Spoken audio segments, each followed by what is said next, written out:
Hello and welcome to another episode of Jordy Talks Football. Well, the World Cup's now over. We've seen the World Cup final between Spain and Argentina, and Spain managed to defeat them 1-0 in extra time. Not the greatest final in the world. I mean, it was pretty boring throughout the whole thing, to be honest. It was Argentina doing what they do best, being a nuisance, and that's not towards the goal, that's towards the opposition players. And Spain with possession and just trying to score. That's what it just felt like. I mean, Argentina had no shots in the whole final. In fact, I don't think they had any shots on target, sorry. I know at the end of extra time they started to have a few shots with Simeone sending it in the sky. But Spain managed to win. Rodri lifted the trophy after being handed by Trump.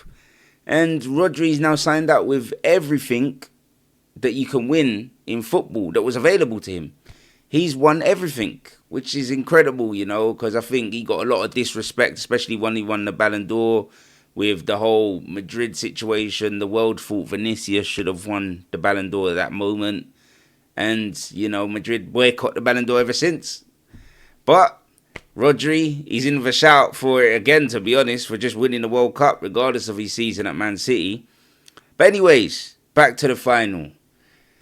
The final, Spain conceded 1 goal all tournament, and this is the biggest tournament FIFA has ever hosted. The World Cup had the most teams they've ever had, and they're increasing it again in the next 4 years. So I don't know when it's going to stop. We actually literally might see every country in the World Cup at some point. I don't know how that's going to work around the domestic seasons, but who knows? When money's involved, FIFA's involved, Trump's involved, who knows? But, great tournament, I suppose. Personally, I think Qatar was better, but great tournament, very political. There was quite a lot of political statements or whatever, but it was to be expected. It was in America. America got a lot of business in other people's business at the moment, so what did we expect? Anyways, moving on to Argentina. It was sad. I just made a video for TikTok and Instagram, so make sure you follow me there, in regards to Messi signing out, or would look to be signing out. The camera panned to him after the game when Spain was lifting the trophy, and it looked like he signed out. It spoke 1,000 words, and it was sad, Everyone's saying football won because Spain won, but we're seeing the greatest footballer ever sign out. That's my opinion, by the way. Greatest footballer ever sign out of the top flight football. Maybe not the game, but top flight football. And especially the international stage. So it's going to be hard to see him anyways, because not many people that I know watch the MLS. But Messi, great servant, unbelievable player. Watching someone play the game 1-2 touch and be effective and dangerous as him, it's an incredible honour, privilege. It's amazing. It's amazing, honestly. He's a player you'll be speaking about to your grandkids, everyone. But, it's time for him to bow out. We saw him at 39 even. 39. And he's still in the shout to win the Ballon d'Or. That's incredible in my opinion. Watching him towards the end of the England game, second half, 39 years of age, 1-2 touch, up in the tempo. Incredible. Incredible servant, incredible player. And a model professional, Don't get involved in anything. Plays his football. I think people are forgetting that because he plays for Argentina. He just plays his football. The technical side of the game. Argentina have their bouncers where they're going to protect their footballers. They have that. With the Paredes, De Paul, they'll fight for players like Messi. And I mean physically fight. We saw it at the end of the final. I mean, it's ridiculous that the officials were not able to control them situations with Spain celebrating Paredes throwing a haymaker, as Shearer called it. It shouldn't have got to that position. Paredes should have been sent off anyways, but oh well. Spain still won. Not a big deal. it looked like the scenes had all calmed down and emotions had relaxed after the game. So, oh well. But as I said, with Messi, to play that long in your career at that level, to be kicked about your whole career, shorter than majority, and still able to turn up every game and play the amount of games and minutes that he plays. A World Cup final, you know. World Cup final, 120 minutes, 39 years of age. Just take that in. Unbelievable. Honestly, it's crazy. But enough with Messi. You know, there's YouTube. We can watch him on YouTube. Or you can just watch the MLS. But let's go back to England. So England beat France in what was, people were saying, the real final. I mean, we wish it was. 10 goals, I think it was. Incredible, really. You know, why wasn't England playing that attacking, expansive, direct throughout the whole tournament? I have my reasons as to why I think so, but I think there's a lot of questions that really need to be answered. I know the journalists tried to get it out of Saka at the end, but why Saka scoring a hat-trick, you know, at that stage, incredible.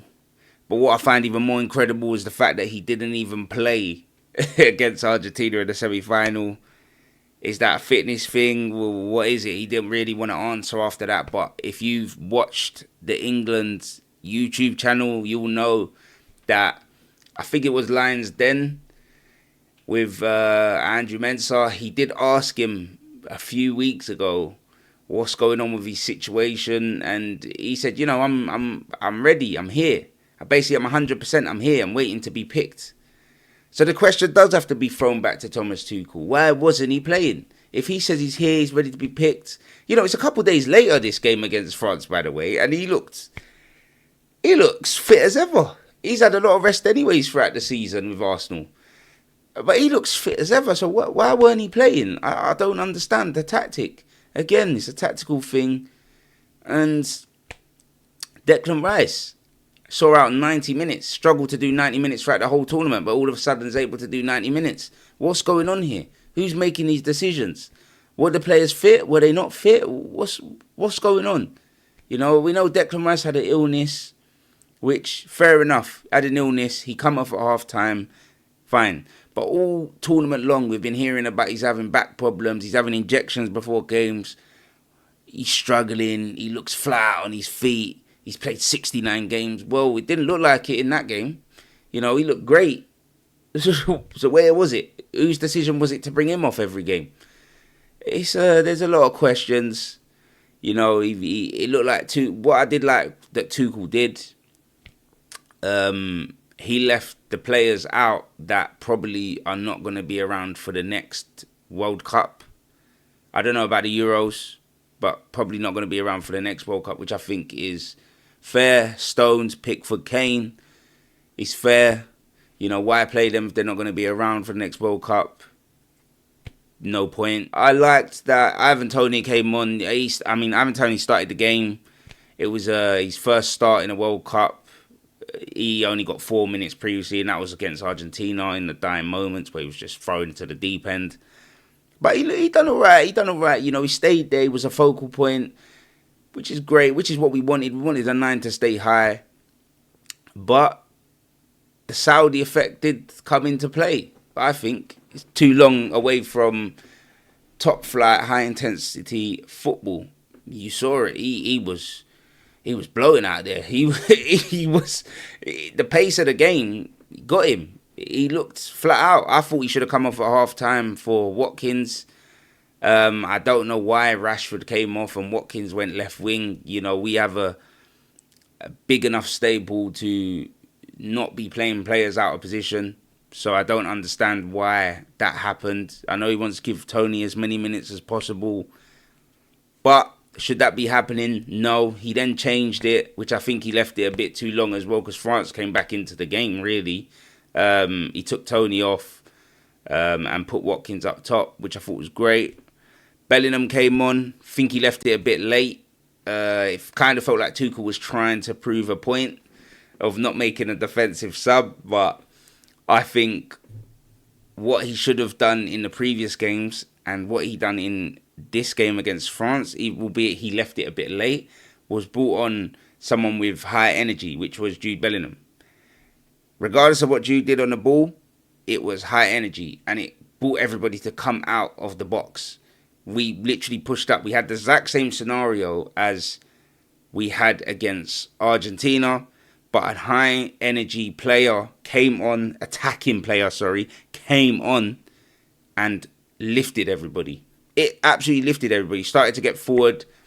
There was a difference in when you clear the ball as well. I know they're saying England against Argentina weren't getting on the ball to even do anything with it, string a few passes. Okay, but when you're clearing the ball long, you saw the effect of that because Watkins was putting pressure on the defence that was receiving the ball. He was putting pressure on that French defence, and then the ball was going back. Because even for Bellingham's goal, I think Watkins does amazing. You know, if he's not occupying that defender, we never get that goal. And Jude was alert, he was sharp, and unbelievable, well taken goal. He's world class. He was never a doubt being world class for me, going to Madrid and doing what he did at his age. World class, but he's confirmed it to a lot of pundits and fans that he is world class. This tournament's proved it. You know, he's the highest ever English goal scorer in a World Cup, which is incredible. 7 goals, it's incredible. But you do need to take note. When people are saying this, you need to take note of the amount of teams in the tournament. There never used to be this many teams in a tournament. I was told a stat yesterday that when England won a tournament in '66, there was only 16 teams in the tournament. So, you know, they're never going to score 10 goals like Mbappe level, like he's done this tournament. They're never going to score that because there weren't that many teams and there weren't that many games. But it's still an incredible achievement. Yeah, that's pretty much that, to be honest. What's the future for Thomas Tuchel? They gave him a 4-year deal just as the tournament started, a couple months before, whichever. Do I think that was a bright idea? No. Could it have given him extra motivation and backing and relieved the pressure? Yes, because his contract would have been running out around now, which who wants to go in the tournament thinking about that and listening to other options and offers? So understand it. I do understand it. We definitely have to see him, in my opinion, out to the Euros now. I thought you would have had to anyways, even if you're giving him a year or whatever, you would have had to see him through another tournament because you can't judge England on friendlies, Nations League. All of that's rubbish in my opinion. It's rubbish. It don't show any sign of anything. We could go batter a team 6-0 in a friendly and come a tournament, go and lose and have none of the ball. So it don't show no signs. So we have to see him to the Euros, see how he does. But you know, if he thinks the pressure's hard, well, was hard now, it's gonna skyrocket in the Euros.